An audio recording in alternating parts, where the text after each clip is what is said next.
Bonjour à toutes, bonjour à tous, moi c'est Camille et bienvenue sur la Nouvelle Vague, la chaîne qui t'explique simplement la K-pop et la culture coréenne.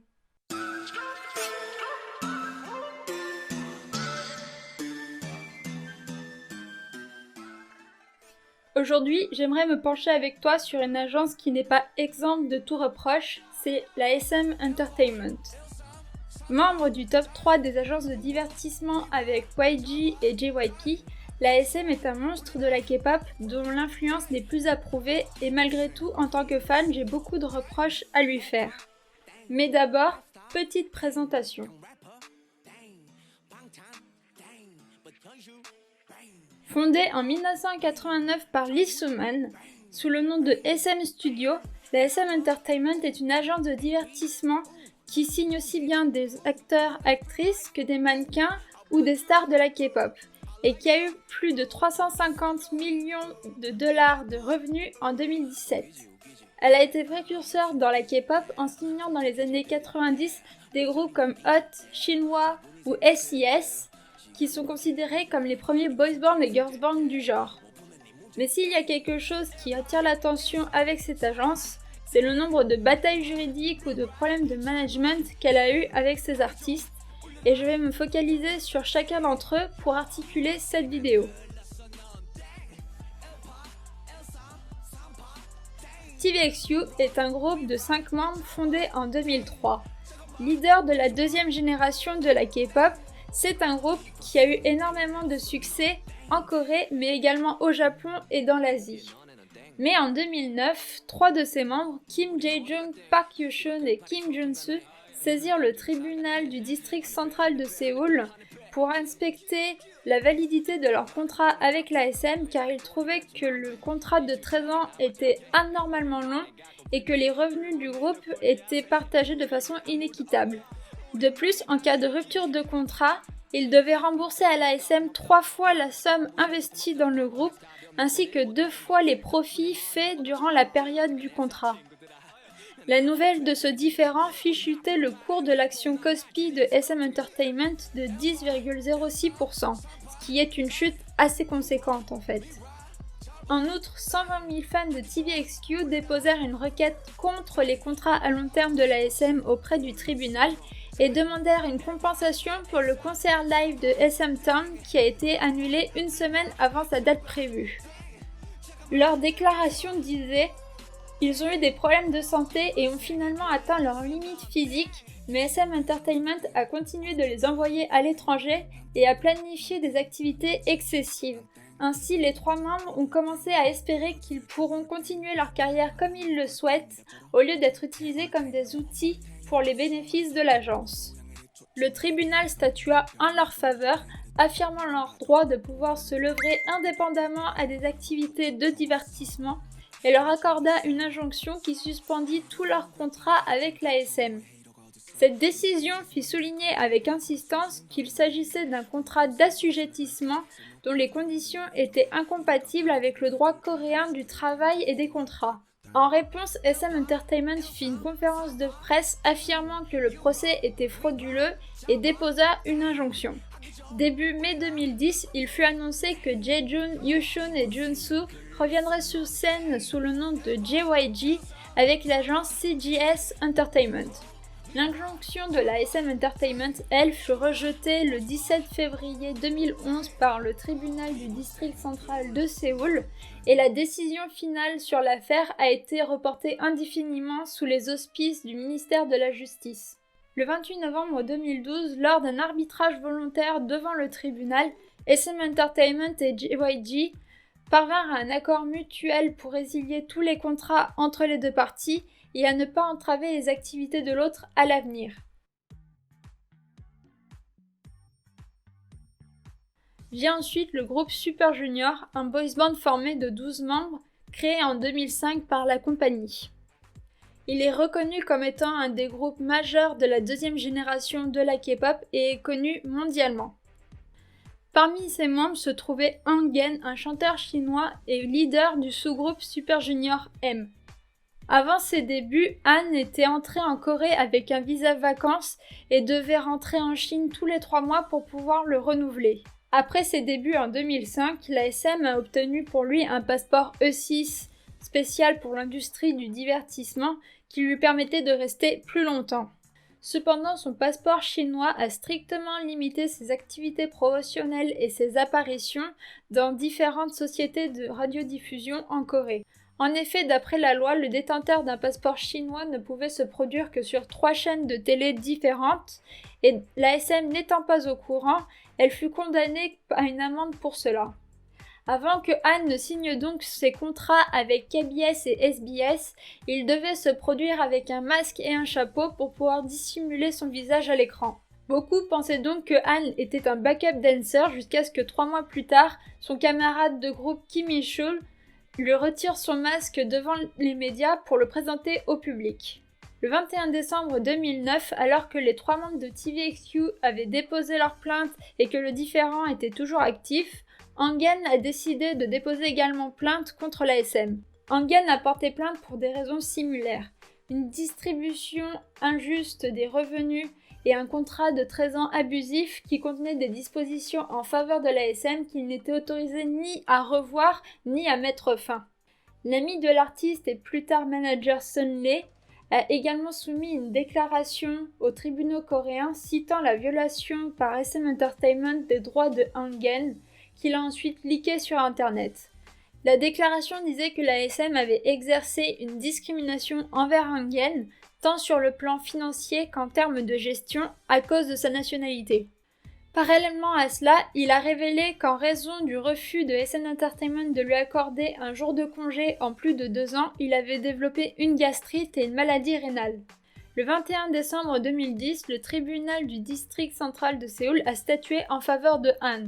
Cependant, un représentant de SM Entertainment avait déclaré qu'il déposerait un appel immédiat pour annuler la décision. Et le 27 septembre 2011, Han et SM Entertainment sont parvenus à un accord mutuel mettant fin au contrat de Han, clôturant ainsi le dossier. Han n'aura plus de contrat exclusif avec l'ASM, ni de lien juridiquement contraignant avec celle-ci, comme le déclarera Yue Hua Entertainment, l'agence actuelle de Hangen. Le 29 septembre 2014, Jessica Jung, membre de Girl Generation, déclara sur Weibo, un réseau social chinois, qu'elle avait été forcée à quitter le groupe, écrivant « J'étais enthousiaste pour nos prochains fan events, seulement pour être choquée d'être informée par ma compagnie et les 8 autres filles qu'à partir d'aujourd'hui je ne serai plus membre. Je suis dévastée, ma priorité et mon amour sont de servir en tant que membre de Girl Generation, mais sans raison valable, je suis obligée de quitter le groupe. » Le lendemain, Jessica a publié une déclaration affirmant qu'en août 2014, ses collègues de Girl Generation et l'ASM étaient positifs quant à la création de son entreprise de mode Blanc & Eckhart. Début septembre, affirme-t-elle, ils avaient tous changé d'avis et lui avaient ordonné de fermer son entreprise ou d'arrêter la promotion en tant que membre de Girl Generation. Elle affirme également avoir reçu la veille un avis unilatéral lui demandant de quitter le groupe. Cependant, selon l'ASM, Jung les avait informés au début du printemps qu'elle quitterait le groupe après un dernier album. Mais avant la conclusion d'accord, elle avait créé son entreprise indépendante, ce qui posait des problèmes avec les horaires professionnels du groupe. Cela a incité la direction à promouvoir Girl Generation en tant qu'un groupe de 8 plutôt que 9, avec l'intention d'annoncer la nouvelle. Cependant, Jessica avait déjà affiché son propre point de vue. L'ASM a ensuite déclaré que le groupe continuerait désormais à 8, mais qu'elle gérerait toujours le calendrier individuel de Jessica. Le 26 août 2015, Jessica Jung et l'ASM sont parvenus à un accord pour mettre fin à son contrat, avec Jessica déclarant « Cette version confirme que l'ASM Entertainment et moi sommes officiellement séparés. Je chérirai les nombreuses années que nous avons dépensées et je souhaite à l'ASM la meilleure des chances dans tous ses efforts. » Pour ce cas-là, je vais être honnête, je vais être un peu plus subjective que factuelle. Mais d'abord, petite présentation. SHINee est un boys band de 5 membres créé en 2008 par l'ASM Entertainment. Le 18 décembre 2017, Jonghyun, le chanteur principal, fut retrouvé inconscient par les secours qui avait été prévenu par sa famille d'une potentielle tentative de suicide. Il fera malheureusement un arrêt cardiaque et mourra à l'hôpital universitaire de Konkok. Il avait 27 ans. Sa mort fut un véritable séisme dans le monde de la K-pop, aussi bien en Corée qu'à l'international. Mais j'ai personnellement du mal à me dire que la SM n'était pas au courant de l'état dépressif de Jonghyun et n'ait pas cherché à l'aider ou à le protéger. Peut-être était-ce le cas, nous l'ignorons, mais vu comme le pays est encore très réfractaire concernant les maladies psy et leur traitement, je ne peux malheureusement pas m'empêcher de penser que l'agence n'était peut-être pas assez là pour l'épauler. On peut refaire le monde encore et encore et se surprendre à rêver que s'il avait été aidé, il serait toujours là, mais malheureusement, ce n'est plus le cas maintenant.